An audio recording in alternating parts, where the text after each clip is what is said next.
ओम श्री परमात्मने नमः. सर्वांना मनःपूर्वक नमस्कार. चाणक्य नीती या सदरामध्ये आज जो श्लोक आपण अभ्यासणार आहोत त्या श्लोकामध्ये चाणक्यांनी राजा, त्याचा पुरोहित, एक पती आणि गुरु यांना कोणकोणतं पाप भोगावं लागतं याविषयी माहिती दिलेली आहे. चाणक्य सांगतात, राजा राष्ट्रकृतं भुंक्ते राज्ञः पापं पुरोहितः भर्ता च स्त्रीकृतं पापं शिष्य पापं गुरुस्तथा.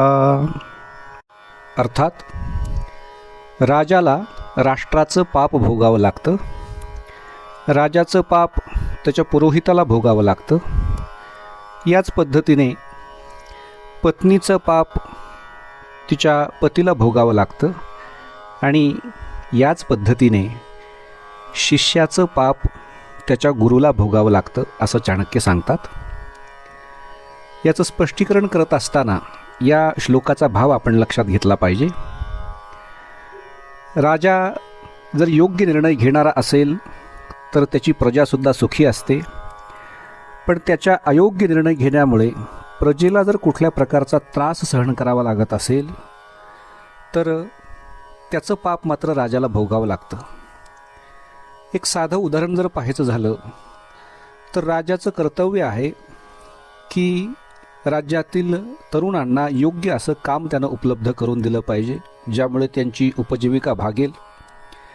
पण राज्यामध्ये जर असे तरुण असतील की जे बेरोजगार आहेत, कुठलंही काम नाही आहे त्यांच्या हाताशी, आणि त्यांनी जर त्यांचं कुटुंब चालवण्यासाठी किंवा त्यांच्या स्वतःच्या गरजा भागवण्यासाठी जर काम न मिळाल्यामुळं चोरी केली तर अशा चोरीचं पाप त्यांच्याकडून केलेल्या गेलेल्या हे राजाच्या माथी मारलं जातं असं शास्त्र सांगतं.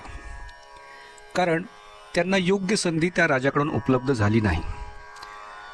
चाणक्याने इथं हेच सांगितलंय, राजा राष्ट्रकृतं भुंक्ते.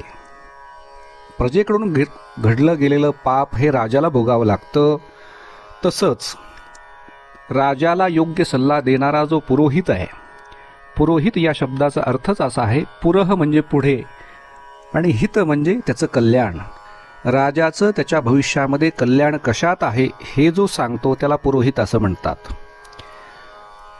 त्या पुरोहितानं राजाला योग्य निर्णय सांगितला पाहिजे की राजा, तुझं कल्याण भविष्यामध्ये या गोष्टींनी आहे, त्या गोष्टी त्यानं राजाकडून करवून घेतल्या पाहिजेत. जर त्यानं त्या करवून घेतल्या नाहीत तर राजाचं जे पाप आहे ते पुरोहिताच्या माथी येऊन पडतं, ते त्याला भोगावं लागतं. याच पद्धतीने एखाद्या स्त्रीकडून पाप घडलं असेल तर ते तिच्या पतीला भोगावं लागतं. म्हणून स्त्रियांनी अतिशय योग्य पद्धतीनं आचरण केलं पाहिजे. खरं पाहिलं तर पत्नी याचा अर्थच असा आहे की पतनात त्रायते इति पत्नीही. स्वतःच्या कुटुंबाला, पतीला पतनापासून मुक्त करते, वर आणते, ती खऱ्या अर्थाने पत्नी असते.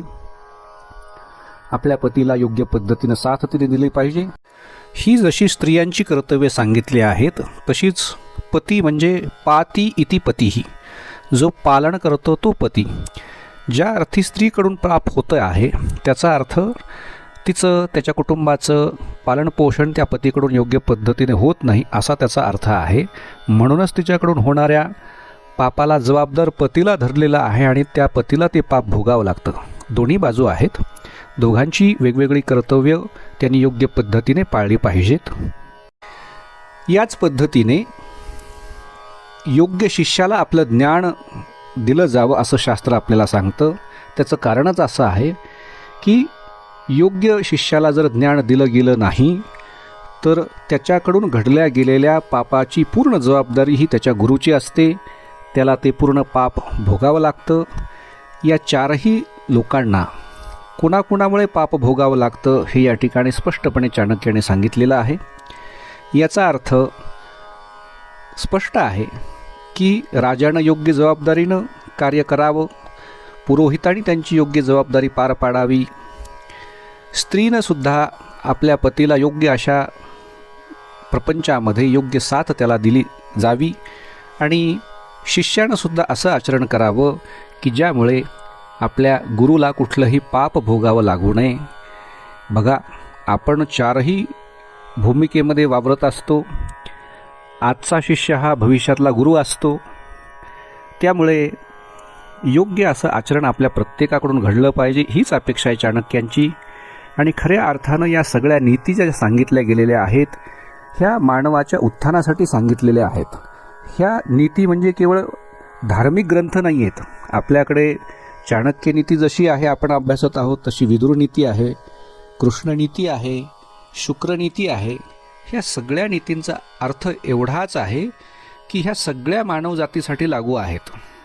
केवळ फक्त त्या संस्कृतमध्ये आहेत म्हणून त्या फक्त हिंदूंसाठीच आहेत आणि अहिंदूंसाठी नाहीत असा कृपया गैरअर्थ आपण कोणीही करून घेऊ नये. ज्याला ज्याला म्हणून आपलं जीवनाचं कल्याण करायचं आहे, यश प्राप्ती करायची आहे, त्या सर्वांसाठी या नीती उपदेशल्या गेलेल्या आहेत. आपण योग्य अर्थ त्यातून घ्यावा आणि योग्य प्रगतीसाठीच या सर्व उपदेशांचं अनुकरण आपल्या जीवनामध्ये करावं. भेटूया पुढील श्लोक घेऊन. जय श्रीराम.